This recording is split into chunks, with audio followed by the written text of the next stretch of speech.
บายดีท่านผู้ชมที่เคารพตอนนี้ท่านผู้ชมเข้าสู่รายการเรื่องเราประจำอาทิตย์ท่านผู้ชมมาพบกันในอาทิตย์นี้เช่นเคยมีข้อมูลข่าวสารหลากหลายเรื่องราวที่เกิดขึ้นมาเล่าต่อท่านผู้ชมเป็นประจำพบกันในอาทิตย์นี้เรามีเรื่องเกี่ยวกับทางบริษัทบัวลาภากสิกรรมป่าไม้จำกัดได้สำเร็จแล้วสำหรับการปรับปรุงหน้าดินเพื่อที่จะกะเกี่ยมในการสร้างตั้งโรงงานโดยคาดว่าการสร้างตั้งโรงงานขนาดใหญ่ของทางบริษัทบัวลาภานี่คาดว่าจะให้สำเร็จภายในเวลา2 ปีซึ่งล่าสุดก็มีการออกมาให้ฮู้ข้อมูลแล้วว่ามีการปรับหน้าดินนี่เป็นสำเร็จไปแล้วและนอกจากนั้นยังมีเรื่องเกี่ยวกับการท่องเที่ยวที่ว่านี่เป็นการท่องเที่ยวทางแขวงอุดมไซนำกัดยลปายังคงคล้องใจนักท่องเที่ยวในแต่ละปีสามารถดึงดูดนักท่องเที่ยวให้เพิ่มขึ้นทุกๆปีนอกจากนั้นอีกนะผู้ชมยังมีเรื่องเกี่ยวกับโครงการก่อสร้างทางรถไฟลาวจีนที่หลายคนของคอยว่าปานใดจะสำเร็จล่าสุดมีข้อมูลออกมาแล้วว่าโครงการก่อสร้างทางรถไฟลาวจีนมาฮอดปัจจุบันนี้การก่อสร้างแม้นสามารถสำเร็จไปแล้ว70 ส่วนห้อยของแผนการ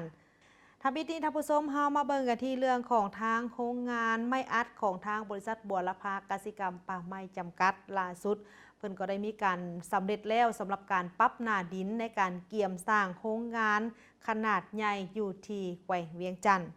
การก่อสร้างโรงงานไม้อัดของทางบริษัทบัวลาภากสิกรรมป่าไม้จำกัดเดินหน้าตามแผนซึ่งในขณะนี้ได้สำเร็จการปรับหน้าดินหรือหลังจากนี้ไปทางบริษัทก็จะมีการรับเหมาในการที่จะลงมือก่อสร้างโครงหลังพื้นฐานและตัวโรงงานทางนี้ก็คาดว่าจะให้สำเร็จในการทดลองผลิตในระหว่างกลางหาท้ายปีหน้านี้และคาดว่าปี 2021 ก็จะให้เปิดอย่างเป็นทางการอย่างเต็มรูปแบบเพื่อผลิตไม้อัดจากไม้ปลูกเพื่อส่งออกไปขายอยู่ตลาดภายในและตลาดต่างประเทศโดยโครงการดังกล่าวนี้รวมมีมูลค่าทั้งหมดแมน15 ล้านดอลลาร์สหรัฐซึ่งวางบดลมานี่ทางทานท้องพัดวงมณีรองรัฐมนตรีกระทรวงเกษตรกรรมและป่าไม้พร้อมด้วยคณะทานก็ได้ลงไปเคลื่อนไหวเยี่ยมยามและไปสุกยูกโครงการก่อสร้างโรงงานไม้อัดของทางบริษัทบัวลาภากสิกรรมป่าไม้จำกัดที่เมืองหินเหิบแขวงเวียงจันทน์โดยมีอำนาจการปกครองมีอำนวยการบริษัทและพนักงานของบริษัทให้การต้อนรับท่านแพรกระดินผู้จัดการโครงการก่อสร้างโรงงานไม้อัดท่านก็ได้รายงานให้รู้ว่าโรงงานไม้อัดของทางบริษัทบัวลาภากสิกรรมป่าไม้จำกัดนี้ภายหลังที่ได้มีการวางศิลาฤกษ์ในเดือนกรกฎาคมของปี 2019 ที่ผ่านมาทางทีมงานของบริษัทเคนซี่ผู้รับเหมาในการก่อสร้างจากสป.จีนก็ได้เริ่มลงมือในการจัดตั้งปฏิบัติบรรดาหน้าเวียกโดยมาฮอดขณะนี้แมนได้สำเร็จการปรับหน้าดินและนับตั้งแต่มื้อนี้เป็นต้นไปแมนจะเริ่มลงมือก่อสร้างพื้นฐานและตัวของโรงงานเพื่อให้สำเร็จพร้อมทั้งมีการทดลองเดินเครื่องผลิตไม้อัดในปีหน้านี้และจะเปิดขบวนการผลิตอย่างเป็นทางการนับตั้งแต่ปี 2021 นี้เป็นต้นไปเพื่อให้ผลิตไม้อัดส่งออกไปขายยังตลาดทั้งภายในและต่างประเทศเช่นว่าตลาดต่างประเทศก็มีตลาดจีนตลาดยุโรปและบรรดาประเทศในอาเซียนโรงงานแห่งนี้แม่นตั้งอยู่ที่บ้านพ้นสูงคอนพุกเป็นโครงการขนาดใหญ่ทันสมัยและครบวงจรสามารถผลิตได้50,000 เม็ดก้อนต่อปีโดยจะใส่ทุนเข้าในการก่อสร้างทั้งหมดแมน15 ล้านดอลลาร์สหรัฐหรือประมาณ130 ตื้อกว่ากีบซึ่งถ้าหากว่าโครงการดังกล่าวนี้ก่อสร้างสำเร็จก็จะเป็นการประกอบส่วนที่สำคัญเข้าในการสร้างวิกฤตงานทำให้กับพ่อแม่ประชาชนในท้องถิ่นประมาณ450 ถึง 500 คนต่อปีพร้อมเดียวกันนั้นยังจะเป็นการสร้างรายรับเข้างบประมาณของรัฐบาลจากการผลิตและการส่งออกเป็นสินค้าเพื่อยู่หนุนอัตราการเติบโตทางด้านเศรษฐกิจของลาวตามทิศยืนยงและสีเขียวในอนาคตโรงงานไม้อัดแห่งนี้แม่นจะผลิตจากไม้ปลูกก็คือไม้วิกทั้งหมดโดยต้องการวัตถุดิบเข้าป้อนโรงงานแม่น 1.3 แสนเม็ดก้อนต่อปีในขณะที่ทางบริษัทบัวลาภากสิกรรมป่าไม้จำกัดเองก็มีนโยบายในการปลูกด้วยการส่งเสริมให้ประชาชนมีส่วนร่วมซึ่งสอดคล้องกับแผนพัฒนาเศรษฐกิจของรัฐบาลลาวเฮาเป็นต้นก็แม่นการปลูกไม้วิกไม้กฐินนรงค์และไม้ซักอยู่6เมืองของ3แขวงในนี้ก็มีเมืองเศรษฐนีเมืองสังทองนครหลวงเวียงจันทน์เมืองพุนโฮงเมืองหินเหิบแขวงเวียงจันทน์และแขวงไซสมบูรณ์การปลูกอยู่เมืองปากลายรวมมีทั้งหมดแมนเกือบ 5,000 เฮกตาร์ นี่ก็คือความคืบหน้าของโครงการก่อสร้างโครงงานขนาดใหญ่ของทางบริษัทบัวละพากสิกรรมป่าไม้จำกัดเบื้องของการสนองวัตถุดิบเข้าป้อนโรงงานทางบริษัทบัวละพากสิกรรมป่าไม้จำกัดเองก็มีแผนนับตั้งแต่หลายปีที่ผ่านมาได้มีการเพิ่มกำลังการผลิตเพิ่มพื้นที่การผลิตเข้าไป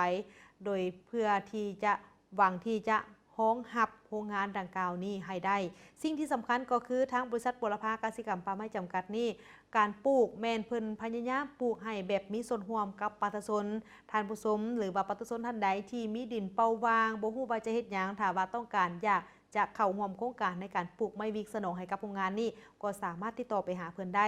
โดยการปลูกนี่นอกจากจะปลูกไม้วิกให้กับทางบริษัทแล้วประชาชนเองก็ยังมีรายได้จากการบัวระบัดต้นไม้วิกหรือว่าการปลูกพืชพักการปลูกข้าวซับวางตามต้นไม้วิกอันนี้เป็นผลประโยชน์ที่พ่อแม่ประชาชนได้รับโดยตรงถ้าผู้ชมจะได้ไปนั่นเฮาพักก่อนหลังจากนั้นกับเข้าสู่รายการที่2ของรายการยังมีเรื่องเกี่ยวกับการท่องเที่ยวน้ำกัดโยนละปา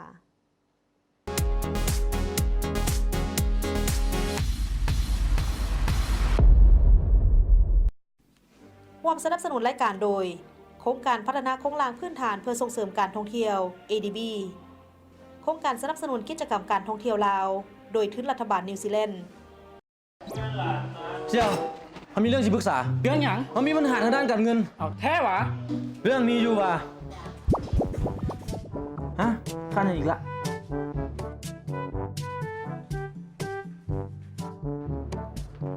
เนี่ยเสี่ยว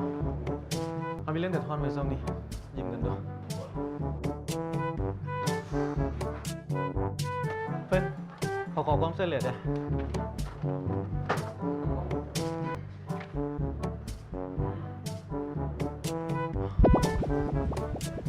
เรื่องราวมันเปลี่ยนชีแหละเอาคือบอกเลยคิดหาตัวบูเซียวถ้าตัวคิดบ่ออกอ่ะคิดถึง GDB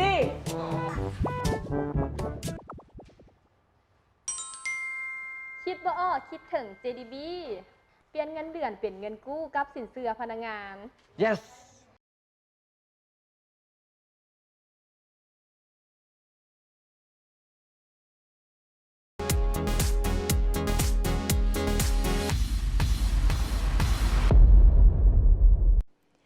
น้ำท่านผู้ชมเข้าสู่รายการที่2ของรายการของรายการนี้เฮาได้ยิบยกเอาเกี่ยวกับเรื่องงานการท่องเที่ยวมาเว้ามาว่าตัวท่านผู้ชมเพราะว่ารายการนี้ก็เป็นรายการท้ายๆปีแล้วเข้าสู่ฤดูการท่องเที่ยวแล้วแน่นอนเชื่อว่าท่านผู้ชมหลายท่านก็อาจจะหาเวลาและรายการท้ายปีแบบนี้เพื่อที่จะไปท่องเที่ยวตามสถานที่ท่องเที่ยวต่างๆเนื่องในโอกาสของวันพักต่างๆเนาะโดยล่าสุดทางผู้รับผิดชอบเกี่ยวกับน้ำกัดเดี๋ยวละปาก็คือเจ้าของผู้สัมปทานน้ำกัดยลป่านี่เพิ่นได้ออกมาให้ฮู้ข้อมูลว่าน้ำกัดยลป่ายังคงดึงดูดนักท่องเที่ยวได้เพิ่มขึ้นทุกๆปีแหล่งท่องเที่ยวน้ำกัดยลป่าเป็นอีกหนึ่งสถานที่ท่องเที่ยวทางธรรมชาติแบบอนุรักษ์ประชาชนมีส่วนร่วมของแขวงอุดมไซโดยผู้ที่พัฒนาลงทุนพัฒนาก่อสร้างสิ่งอำนวยความสะดวกต่างๆเป็นต้นกอแมนพื้นฐานโครงสร้างกิจกรรมการท่องเที่ยวและอื่นๆเพื่อที่จะเฮ็ดให้ได้มาตรฐานระดับสากลสามารถดึงดูดเอานักท่องเที่ยวจากต่างประเทศเข้ามาเที่ยวชมประเทศลาวก็คือน้ำกัดเยลปาให้นับมือนับหลายขึ้นขณะที่ปีนี้เองนักท่องเที่ยวทั้งภายในและต่างประเทศที่เข้ามาเที่ยวชมน้ำกัดเยลปาก็เพิ่มขึ้นประมาณ50ส่วนห้อยส่วนใหญ่ก็เป็นนักท่องเที่ยวจากทางฝรั่งและยุโรปท่านสมเพชรเมาประเสริฐประธานแหล่งท่องเที่ยวน้ำตกตาดน้ำกัดเยลปาได้ให้ฮู้ว่าภายหลังที่ได้มีการศึกษาสำรวจและได้มีการลงมือพัฒนาพื้นฐานโครงสร้างต่างๆเพื่อเป็นการอำนวยความสะดวกให้แก่บรรดานักท่องเที่ยวที่จะเข้ามาเที่ยวชมน้ำกัดยลปาซึ่งในปี 2016 ได้เปิดให้บริการแก่นักท่องเที่ยวอย่างเป็นทางการโดยนักท่องเที่ยวภายในและต่างประเทศก็เข้ามาเที่ยวชมอย่างหลากหลายเนื่องจากมีหลากหลายกิจกรรมให้แก่นักท่องเที่ยวนอกจากนี้ก็ยังมีเฮือนพักรีสอร์ทหมู่บ้านกึมมุการย่างปลาและอื่นๆที่ได้สร้างความประทับใจให้แก่นักท่องเที่ยวเมื่อมาเที่ยวโดยเฉพาะกอเมนธรรมชาติที่มีความสวยสดงดงามเป็นที่น่าจับใจของนักท่องเที่ยวภ ภายหลังที่เปิดให้บริการแก่นักท่องเที่ยวได้เข้ามาเที่ยวชมก็เห็นว่านับมือนับเพิ่มขึ้นในแต่ละปี โดยในปี 2017-2018 นักท่องเที่ยวมันเพิ่มขึ้น หลายกว่าห้อยสนห้อย และในปีนี้ก็เห็นว่ามีนักท่องเที่ยวเข้ามาเที่ยวชมน้ำกัดยลปานี่เพิ่มขึ้นเกิน 50 ส่วนห้อยของแผนการแล้ว ซึ่งส่วนใหญ่ก็เป็นนักท่องเที่ยวจากทางฝรั่งยุโรปและบรรดาประเทศใกล้เคียงในอาเซียน รวมทั้งคนลาวภายในแขวงและต่างแขวงก็ให้ความสนใจ และมีตัวเลขที่เพิ่มขึ้นทุกๆปี ท่านสมเพชรเมาประเสริฐยังให้ฮู้ตื่นอีกว่าแหล่งท่องเที่ยวน้ำกัดยลปานี่แม่นมีสิ่งอำนวยความสะดวกหลายอย่างไว้คอยบริการลูกค้า โดยได้มีการลงทุนพัฒนาแหล่งท่องเที่ยวดังกล่าวให้ได้ระดับมาตรฐานสากล เพื่อให้ต่างประเทศได้เห็นว่ามาแล้วอยากมาอีกสำหรับการท่องเที่ยวในประเทศลาว ซึ่งถือได้ว่าเป็นการท่องเที่ยวแบบธรรมชาติการย่างปลาการขี่สลิงขัวอูขี่รถถีบและอื่นๆซึ่งมีหลายกว่า50รายการท่องเที่ยว แต่ละกิจกรรมแมนมีราคาที่เหมาะสมบ่แพงจนเกินไปน้ำกัดยลปาตั้งอยู่ที่เมืองไซของแขวงอุดมไซห่างจากเทศบาลห่างจากสนามบินไปประมาณ16กิโลเมตรใช้เวลาการเดินทางเพียงแต่20นาทีเท่านั้นก็ไปถึง หากว่าท่านใดที่มาแขวงอุดมไซก็อย่าลืมว่าไปแวเบิงแวซุ้มน้ำกัดยลปาแล้วท่านจะเห็นถึงธรรมชาติที่มีความสวยสดงดงามแบบที่ให้ความประทับใจมาแล้วอยากมาอีกอย่างแน่นอน อันนี้ท่านสมเพชรเมาประเสริฐเพิ่นให้การันตีเลยว่ามาแล้วอยากมาอีกแน่นอนสำหรับน้ำกัดยลปาท่านผู้ชมนอกจากเรื่องของเวทงานการท่องเที่ยวแล้วยังมีอีกหนึ่งเรื่องที่หลายคนนั่นก็ให้ความสนใจเกี่ยวกับข้อมูลของโครงการก่อสร้างทางรถไฟลาวจีนเพราะว่าบางคนนี่ก็มีความคงคอยว่าถ้าหากว่าโครงการก่อสร้างทางรถไฟลาวจีนสำเร็จก็จะให้ให้เวทงานการท่องเที่ยวนี่ได้รับการพัฒนาที่ดีขึ้นอีกอันหนึ่งนั่นก็คือการสร้างสิ่งอำนวยความสะดวกในการเดินทางไปมาแน่นอนหลายๆคนก็คงคอยว่าอยากจะให้โครงการก่อสร้างทางรถไฟลาวจีนนี่สำเร็จโดยไวเพราะว่าการท่องเที่ยวก็จะได้ไปมาสะดวกรวมไปถึงการค้าการขายเศรษฐกิจก็จะมีการคึกคืนขึ้นกว่านี้มาเบิ่งกันที่โครงการก่อสร้างทางรถไฟมาฮอดปัจจุบันนี้การก่อสร้างแม่นสำเร็จไปแล้ว70ส่วนห้อยของแผนการสำหรับโครงการก่อสร้างทางรถไฟลาวจีนล่าสุดหลังจากที่มีความคืบหน้าไปถึง 70% แล้วสำหรับการก่อสร้างโครงการดังกล่าวนี้มีการสำเร็จไปแล้ว 70% แต่ว่าในขณะเดียวกันพ่อแม่ประชาชนผู้ที่ได้รับผลกระทบจากโครงการนี้ก็ได้มีการมอบเงินสดเสยให้แก่ประชาชนผู้ที่ได้รับผลกระทบจากโครงการก่อสร้างทางรถไฟลาวจีนส่วนผ่านทางแขวงหลวงพระบางเขตเมืองเสียงเงินโดยครอบครัวผู้ที่ได้รับผลกระทบนี้ได้รับเงินสดเสยจำนวน21ครอบครัวในเทื่อนี้โดยได้มีการจัดขึ้นในเมื่อวันที่3ตุลาที่ผ่านมาสำหรับพิธีมอบรับค่าสดเสยดังกล่าวนี้มีขึ้นอยู่ที่บ้านมูดของเมืองเสียงเงินโดยการเป็นประธานและกล่าวมอบให้กับประชาชนของทางทานจันทวงศ์ผลณจิตหัวหน้าแผนกทรัพยากรธรรมชาติและสิ่งแวดล้อมแขวงคณะประสานงานโครงการก่อสร้างทางรถไฟลาวจีนพร้อมด้วยการนำของทางเมืองเสียเงินตลอดฮอดพ่อแม่ประชาชนที่ได้รับผลกระทบจากโครงการดังกล่าวนี้ก็ได้เข้าร่วมนี่ก็คือการมอบเงินสดเสยให้แก่พ่อแม่ประชาชนที่ได้รับผลกระทบจากโครงการดังกล่าวนี้ท่านผู้ชมจากนี้ไปนั้นเราจะพักก่อนและหลังจากนั้นกลับมาสู่ระยะที่3ของรายการ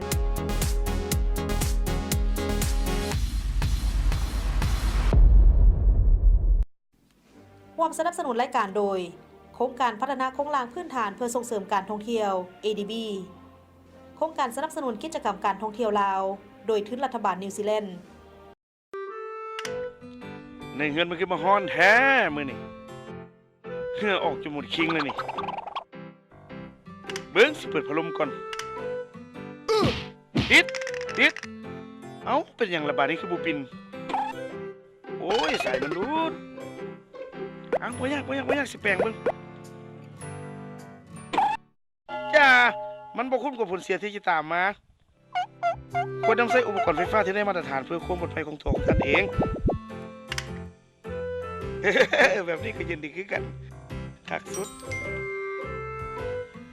ด้วยความปรารถนาดีจากรัฐวิสาหกิจไฟฟ้าลาว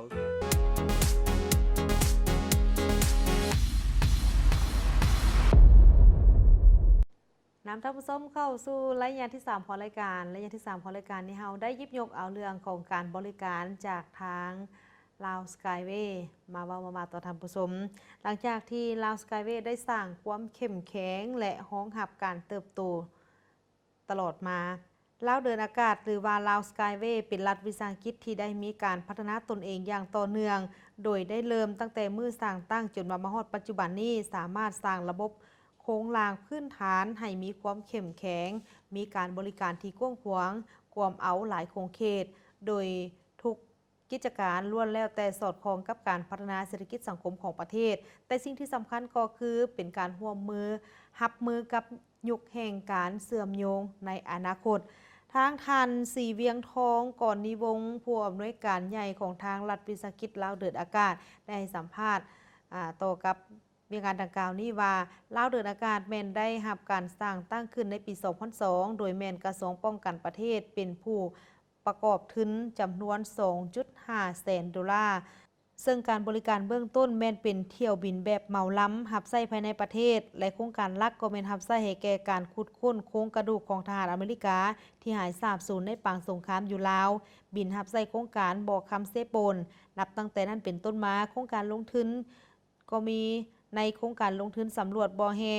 สำรวจไฟฟ้าและจุดตั้งเขื่อนไฟฟ้าต่างๆบินหับไส้3แขวงภาคเหนือโดยเฉพาะก็แม่นแขวงหัวพันพงศลีและสยบุรีปัจจุบันนี้ได้ขยายกวมเอา8แขวงคือพงศลีหัวพันหลวงพระบางเสียงขวางบ่อแก้วหลวงน้ำท้าอุดมไซและจำปาสักมาในปี 2018 สภาบริหารการนำของกระทรวงป้องกันประเทศก็คือรัฐบาลเห็นดีให้รัฐวิสาหกิจเอาบรรดาหัวหน่วยธุรกิจที่ปินอ้อมธุรกิจการบินมาเข้าตื่มอีกโดยในนั้นประกอบมีโรงแรมลาวสกายเวย์บริษัทท่องเที่ยวลาวสกายเวย์และบริษัทลาวสกายเวย์บริการอาคารและบริการภาคพื้นปัจจุบันรัฐวิสาหกิจลาวเดินอากาศแม่นได้ให้บริการเที่ยวบินแบบเหมาล้ำและบริการภายในและต่างประเทศอุตสาหกรรมการบินลาวสกายเวย์บริการซ่อมแปลงยนต์มีเรือบินทั้งหมดแม่น18ลำมีโรงแรมลาวสกายเวย์และบริษัทท่องเที่ยวลาวสกายเวย์ยังมีตัวแทนขายปี้ยนต์40สาขาในทั่วประเทศสามารถจองปี้ได้หลายช่องทางบริษัทลาวสกายเวย์บริการอาคารและบริการภาคพื้นสำหรับเที่ยวเมาล้ำบินแม่นลักก็คือโครงการขุดค้นกระดูกทหารอเมริกาโครงการบ่อคำเซโปนภูเบียไมนิ่งโครงการไฟฟ้าน้ำตกบินขนส่งคนเจ็บและบินท่องเที่ยวนครหลวงเวียงจันทน์ท่านสีเวียงทองก่อนนิวงศ์ยังได้กล่าวเติมอีกว่าตลอดระยะ10กว่าปีที่ผ่านมารัฐวิสาหกิจลาวเดินอากาศแม่นได้ดำเนินธุรกิจโดยได้รับการซี้นำอย่างใกล้ชิดจากทางกระทรวงที่เกี่ยวข้องได้มีการอำนวยความสะดวกจึงเฮ็ดให้ลาวสกายเวย์สามารถพัฒนาธุรกิจและการบริการจนมีโครงหลังพื้นฐานของบริษัทที่มีความเข้มแข็งโดยเฉพาะก็แม่นจำนวนเรือบินที่นำใช้อยู่ในปัจจุบันนี้สามารถสนองการบริการตามความต้องการของสังคมทั้งสายการบินแบบเหมาล้ำและสายการบินภายในพร้อมกันนั้นลาวสกายเวย์ก็ยังมีบุคลากรที่เพียงพอเพื่อรองรับกับการขยายตัวของกิจการกลไกการคุ้มครองบริษัทแม่นสอดคล้องกับระเบียบการของกรมการบินพลเรือนสากลมีพื้นฐานโครงสร้างทางด้านเทคนิคที่มีความรู้ความสามารถเพื่อรองรับธุรกิจกิจการทั้งแม่นบริษัทแม่และบริษัทลูกที่ได้มีการเคลื่อนไหวกิจการอยู่ทั้งอย่างไรก็ตามเพื่อให้ธุรกิจนั้นสอดคล้องกับกลไกของรัฐบาลที่สร้างประเทศให้กลายเป็นจุดเชื่อมโยงสากลขนส่งระหว่างภาคพื้นและสากลดังนั้นเมื่ออิงใส่ท่าแห้งที่บ่มซ่อนของประเทศลาวเฮาแล้วลาวสกายเวย์ก็ต้องได้มีการปรับปรุงพาหนะขึ้นตื่มอีกเรือบินที่มีความทันสมัยกิจการที่ปิ่นอ้อมเป็นต้นก็แม่นโรงแรมบริษัทท่องเที่ยวเน้นให้คุณภาพเป็นสำคัญนี่คือความเติบใหญ่และเข้มแข็งของทางลาวสกายเวย์หรือว่าลาวเดินอากาศที่สามารถจะตั้งปฏิบัติได้โดยเฉพาะก็แม่นมีหลายกิจการที่เกิดขึ้นในระยะหลังๆมานี้ที่ขึ้นกับทางลาวสกายเวย์หนึ่งในนั้นก็คือบริการของการท่องเที่ยวรวมไปถึงโรงแรมเรือนพักที่อยู่ภายใต้การคุ้มครองของทางลาวสกายเวย์ท่านผู้ชมนอกจากเรื่องของการบริการเรื่องของสายการบินแล้วยังมีเรื่องเกี่ยวกับโภชนาการถือว่ายังเป็นสิ่งที่ท้าทายหลายในการแก้ไขความทุกข์ยากอยู่ลาวการแก้ไขความทุกข์ยากของลาวเฮาในระยะที่ผ่านมาถึงแม้นว่าบรรลุ2 ใน 3เงื่อนไขของการหลุดพ้นออกจาก สถานภาพประเทศด้อยพัฒนา แต่ก็ยังถูกจัดอยู่ในประเทศที่มีอัตราความทุกข์ยากสูงกว่าหมู่อยู่ในอาเซียน และการแก้ไขความทุกข์ยากก็ยังมีปัญหาทางด้านคุณภาพ ความยืนยง และปัญหาโภชนาการสูง การขยายตัวอย่างก้าวกระโดดของวิทยาศาสตร์เทคโนโลยีที่ได้เอื้ออำนวยให้แก่โลก สามารถผลิตอาหารได้อย่างเพียงพอสำหรับประชากรในจำนวน7ตื้อกว่าคนได้ แต่ว่าปัจจุบันนี้ประชากรแมนมีอยู่795ล้านคนบ่ได้กินอิ่มเฮ็ดให้ปัญหาสุขภาพ มีเกิดขึ้นอย่างร้ายแรงซึ่งส่วนใหญ่ก็แมนอยู่ในบรรดาประเทศที่พร้อมพัฒนาเฮ็ดให้ตัวเลขของผู้ที่ด้อยโภชนาการมีถึง 12.9% ของจำนวนประชากร และในแต่ละปีปัญหาโภชนาการที่ยังบ่ทันเพียงพอเฮ็ดให้เด็กน้อยที่มีอายุต่ำกว่า5 ปีในจำนวน 3.1 ล้านคนได้เสียชีวิต และ100ล้านคนมีน้ำหนักต่ำกว่าเกณฑ์มาตรฐาน 25% ของจำนวนเด็กน้อยแม่นต่ำกว่าเตี้ยผิดปกติ โดยอิงตามตัวเลขขององค์การอนามัยโลกเพิ่นได้เปิดเผยฮู้ว่าในปี 2019 นี้ยังมีอาหารที่บ่ปลอดภัยเป็นสาเหตุให้เกิดพยาธิ200ชนิด นับตั้งแต่การทอกท้องไปจนถึงการเป็นพยาธิมะเร็งในแต่ละปีมีประมาณ600ล้านคนกว่าเอา 10% ของประชากรโลกได้เกิดมีอาการเจ็บเป็นอันเนื่องมาจากอาหารที่ปนเปื้อนบ่สะอาดและมีถึง 4.20 แสนคนมีการเสียชีวิตและ 40% แม่นเด็กน้อยต่ำกว่า 5 ปีที่เสียชีวิตย้อนพยาธิที่เกิดจากอาหารที่บ่ปลอดภัยซึ่งเฮ็ดให้เด็ก 1.25 แสนคนเสียชีวิตต่อปีสำหรับลาวเฮาถึงแม้นว่าจะบรรลุคาดหมายตัวเลขการแก้ไขความทุกข์ยากที่วางออกอยู่ใน MDGs และได้กลายเป็นประเทศที่มีรายรับปานกลางทั้งยังบรรลุได้2ใน3เงื่อนไขของการหลุดพ้นออกจากประเทศด้อยพัฒนาและยังถูกจัดอยู่ในประเทศที่มีอัตราความทุกข์ยากสูงกว่าหมู่ในอาเซียนซึ่งการแก้ไขความทุกข์ยากนี้ยังมีปัญหาทางด้านคุณภาพความยืนยงและยังมีปัญหาโภชนาการสูงเป็นต้นก็แม่นประมาณ 33% ของเด็กน้อยที่มีอายุต่ำกว่า 5 ปีลงมาแม่นเตี้ยผิดปกติ 21% แม่นมีน้ำหนักหลุดมาตรฐานและ 9% แม่นขาดสารอาหารซึ่งในระยะที่ผ่านมาเพิ่นก็ได้จัดให้มีกองประชุมสัมมนาวันอาหารโลกวันสากลและสัปดาห์แห่งชาติเพื่อลดล้างความทุกข์ยากครั้งที่ 34เพิ่งได้จัดขึ้นในนครหลวงเวียงจันทน์โดยได้ยกเอา3หัวข้อที่เกี่ยวพันกับการโภชนาการขึ้นมาหารือผู้ที่เข้าร่วมก็ได้มีการหารือกันเกี่ยวกับเรื่องของโภชนาการนี้โดยในนั่นทางทานคำบุญนัดไซยนนท์ยังให้ฮู้ตื่มอีกว่าหัวข้อที่นำมาสนทนาในเทื่อนี้ซึ่งประกอบมีการส่งเสริมการผลิตกสิกรรมที่เป็นท่าแห้งและมูลเสื้อเพื่อทดแทนการนำเข้าและเพื่อส่งออกที่ติดพันกับการวางแสดงผลิตภัณฑ์กสิกรรมปลอดสารพิษและยังมีหัวข้อเกี่ยวกับความหลากหลายของพืช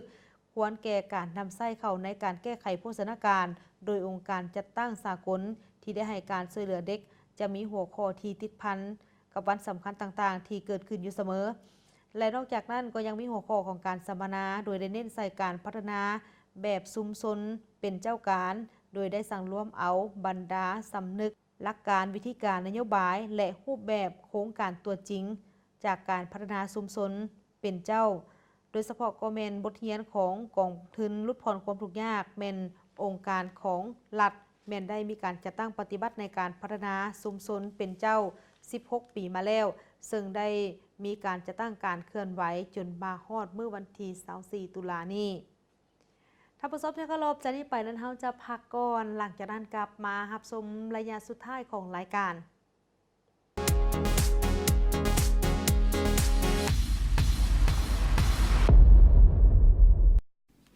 ร่วมสนับสนุนรายการโดยโครงการพัฒนาโครงสร้างพื้นฐานเพื่อส่งเสริมการท่องเที่ยว ADB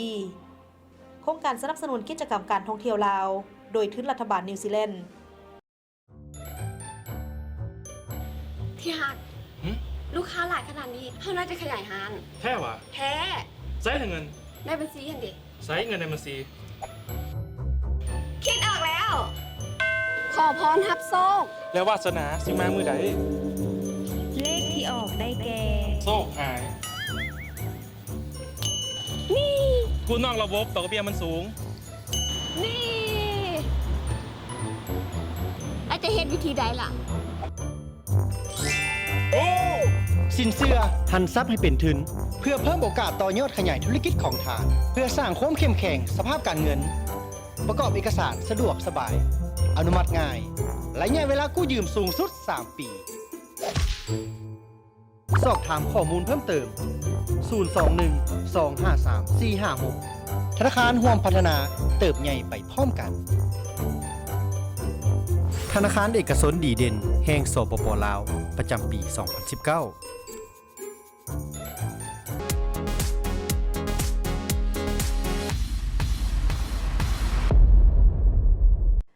นักท่านผู้ชมเข้าสู่ระยะสุดท้ายของรายการฝากความห่วงใยถึงท่านผู้ชมทางบ้านระยะนี้แม่นระยะของฤดูหนาวฉะนั้นขอให้ทุกท่านนั้นจงรักษาสุขภาพโดยเฉพาะก็แม่นพยาธิที่มากับฤดูกาลนี้นั่นก็คือการเป็นหวัดเป็นไอเป็นไข้ต่างๆขอให้ทุกคนนั้นจงได้ระมัดระวังและสิ่งที่สำคัญต้องเอาใจใส่อีกอันหนึ่งในระยะของฤดูหนาวซึ่งอากาศแห้งแล้งนี่อาจจะก่อให้เกิดอัคคีภัยได้ง่ายฉะนั้นการสวมใส่ฟืนไฟต้องมีสติอยู่เสมอการนำไส้ไฟฟ้าก็ต้องมีสติการดังฟืนดังไฟก็ต้องมีสติสิ่งที่สำคัญก็คือวันศีลท่านใดที่มักใต้ธูปใต้เทียนนี่บ่แม่นว่าบ่ให้ใต้ได้แต่ว่าต้องได้มีสติต้องเบิ่งซะก่อนว่าธูปเทียนนั้นหมดแล้วหรือยังก่อนที่ท่านจะออกจากเรือนจากศาลเพื่อเป็นการป้องกันการเกิดอัคคีภัยโดยความห่วงใยจากทางรายการของพวกเราพบกันได้ใหม่ในอาทิตย์หน้าสำหรับอาทิตย์นี้พิธีกรพร้อมกับทีมงานลาท่านผู้ชมไปก่อนสบายดี